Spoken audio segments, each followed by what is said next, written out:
Sa dami ng mga pinasukan kong room. Uy, Ginochi. Ayan. Welcome back po rito, Miss Ginochi. Ayan. Nakaka-intriga naman yung ID mo. Ayan.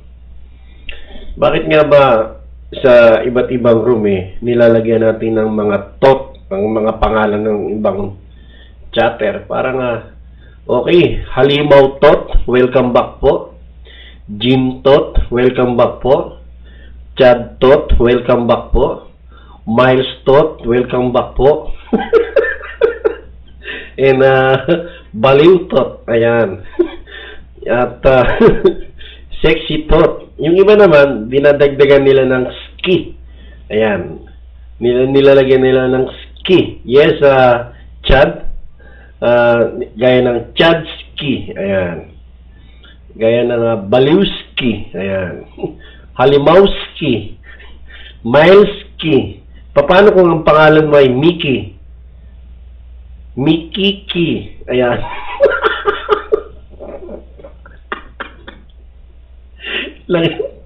Sipakantot.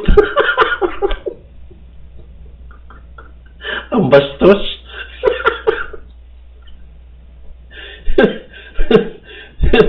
Ang bastos naman. Tapos meron pang tawagan yung nung magsa-sweetheart, yung mga endearment ba nila?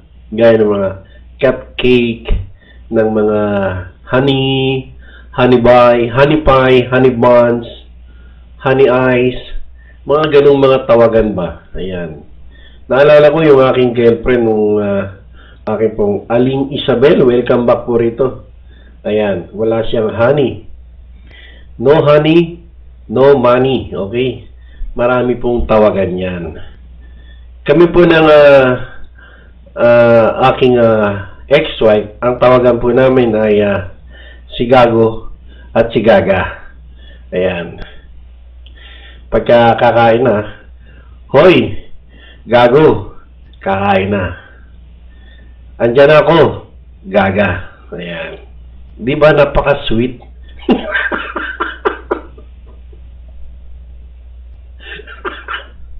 Napaka-sweet. Oh, ba't nagbaliktad yung number mo lang? 540. Hindi marunong magbilang yun. Bagsak sa grade 2 yun. Nauna yung 1.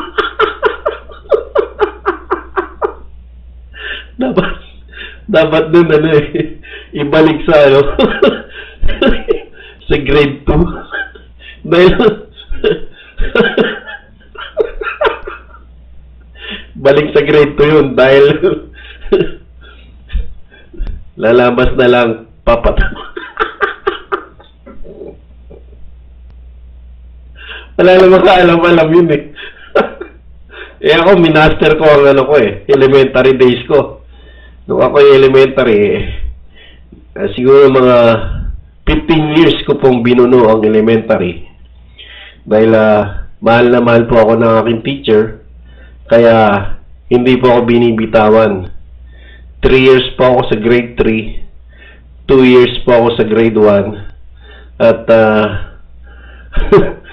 5 years po ako sa grade 5. Ayan. Ganun po kalulupit ang aking mga teacher kung bakit gaano nila ako kamahal. Kaya nung pag high school ko po, 32 anyos na ako. Ayan. Kumbaga sa yung mga classmate ko sa high school naglalaro pa ng siyato. Ako po ay bulbuli na.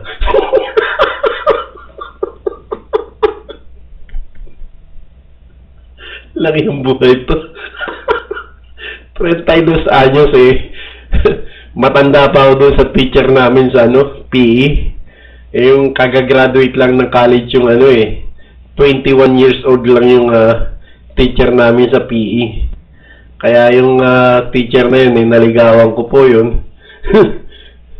Huwag mo alalahanin yung panga ni Sexy dahil po yan. Fix na po yan dahil pinagamot po niya yan. Okay, samantala po mga kaibigan, mga kapatid, at sumasakit na ang tiyan ni Baliw. Kahit man daw po baliw ay sumasakit din ang kanyang Diyan. Okay. Okay, ito maganda siguro to yung La Isla Bonita. Bihira lang natin to marinig eh. Okay? Okay, mga kaibigan, tugtog natin tong